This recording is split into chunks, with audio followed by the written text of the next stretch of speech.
বাবরি মসজিদ কি কারণে ভেঙে দিছিল? ভারতবর্ষের মুসলমানের ইতিহাস ছিল 500 বছর আগের কথা, গানে গানে সবই বলিব। সম্রাট বাবরের একটি সেনাপতি ছিল, 1528 সালে মসজিদ নির্মাণ করিল। বাবরি মসজিদ নামে এই মসজিদটির নাম দিল।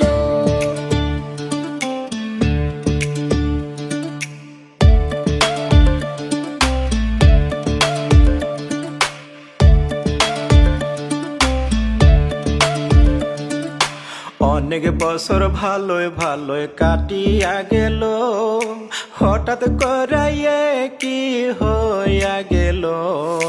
হিন্দু ভাইরা দাবি করে এইখানেতে রাম মন্দির ছিল।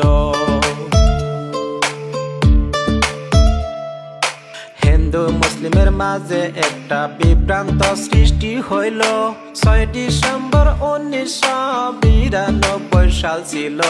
হিন্দু মুসলিম মিলে একটি আলোচনার মিটিং পাতিল।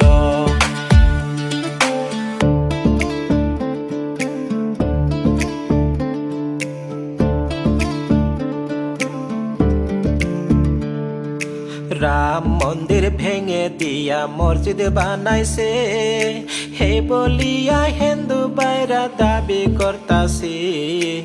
আলোচনার মাঝে দেখেন উত্তেজিত হইয়া গেল। কয়েক ঘন্টার মাঝে মসজিদ ভেঙে চুরমার করিল। এইভাবেতে বাবরি মসজিদ শেষ হইয়া গেল। আন্দোলনে সেইখানেতে অনেক মানুষ মারাও গেল।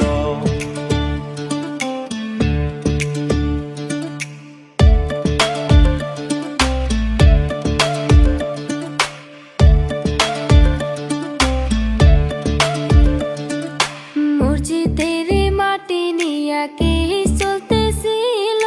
2019 সালে সিদ্ধান্ত হইল, সুপ্রিম কোর্টে রায় দিল এইখানেতে মন্দির বানাইব।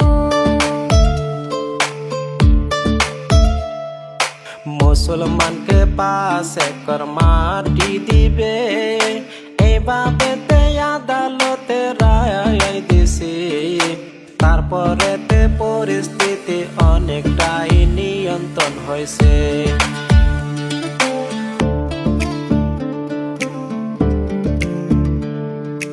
এইভাবেতে কিছুদিনে কাটিয়া গেল।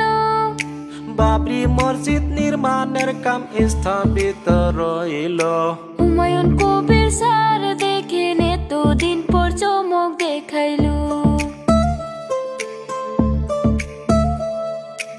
অনেক কষ্টের বিনিময়ে হুমায়ুন স্যারে মসজিদের কাম আরম্ভ করলো মুর্শিদাবাদে। সাসপেন্ড করলো কবির স্যারকে তৃণমূল কংগ্রেস দল থেকে।